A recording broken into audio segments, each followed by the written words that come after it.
महाकुंभ में क्यों नहीं जाते हैं अघोरी? जाने शमशान में कैसे होती है इनकी जीवन शैली। आपने अक्सर देखा होगा कि कुंभ मेला में साधु संत सन्यासी और नागा साधु जाते हैं, लेकिन अघोरी नहीं जाते हैं। ऐसा क्यों? आइए इसके बारे में विस्तार से जानते हैं। साल 2025 में प्रयागराज में महाकुंभ का मेला लगने वाला है। मेले में देश विदेश से करोड़ों श्रद्धालुओं के आने की संभावना है।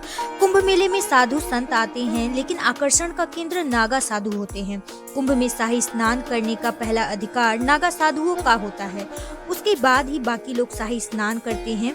वैसे तो कुंभ में आपको साधु, नागा साधु और सन्यासी देखने को मिल जाते हैं, लेकिन कुंभ में अघोरी देखने को नहीं मिलते हैं। तो आज इस खबर में जानेंगे कि आखिर कुंभ में अघोरी क्यों नहीं आते हैं। दरअसल अघोरी साधुओं का कोई अखाड़ा नहीं होता। माना जाता है कि अघोरी बनने के लिए कम से कम 12 साल का समय लग जाता है।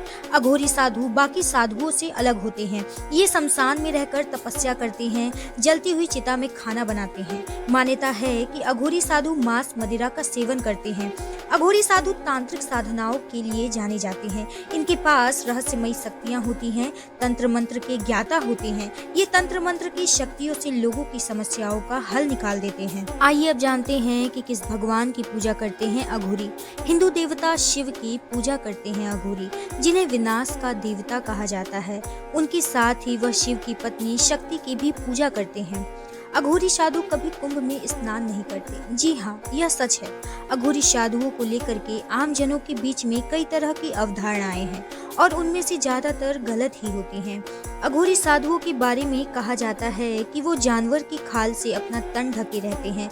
अघोरी साधु कभी शाकाहारी नहीं होते। कहा जाता ये है कि ये लोग न केवल जानवरों का बल्कि इंसानों का भी मांस खाते हैं। अघोरियों के गुरु स्वयं भगवान शिव होते हैं। अघोरियों को भगवान शिव का ही 5वां अवतार माना जाता है। अघोरी साधु भगवान शिव के अघोरनाथ रूप के उपासक होते हैं। इनका वर्णन श्वेता स्वप्रोपनिषद में मिलता है। अघोरी भगवान शिव के साथ ही बाबा भैरवनाथ को भी अपना आराध्य देव मानते हैं। यह लोग सांसारिक मोह माया से दूर रहते हैं और यह शमशान में रह करके साधना करते हैं। उनके पास इंसान की खोपड़ी होती है। इसका प्रयोग भोजन के पात्र की तरह करते हैं। मान्यता है कि अघोरी अपने पूरे शरीर पर चिता की राख लपेटते हैं। अघोरी बाबा का नाम सुनते ही लोगों के दिल में डर की भावना आती है और नजरों के सामने एक रौद्र रूप नजर आता है। आइए अब जानते हैं नागा साधुओं से कैसे अलग होते हैं अघोरी। अगर अघोरियों की बात करें तो वो नागा साधुओं से काफी अलग होते हैं। जबकि अघोरी शमशान में साधना करते हैं, इसके अलावा अघोरी मांस आदि का सेवन करते हैं। साथ ही नागा साधुओं के गुरु होते हैं। जबकि अघोरी शिव को ही अपना गुरु मानते हैं। वहीं दोनों की पूजा करने का तरीका भी काफी अलग होता है। अघोरी साधुओं के लिए कहा जाता है कि यह लोगों के कल्याण के लिए प्रार्थना करते हैं और किसी में भी भेदभाव नहीं करते हैं।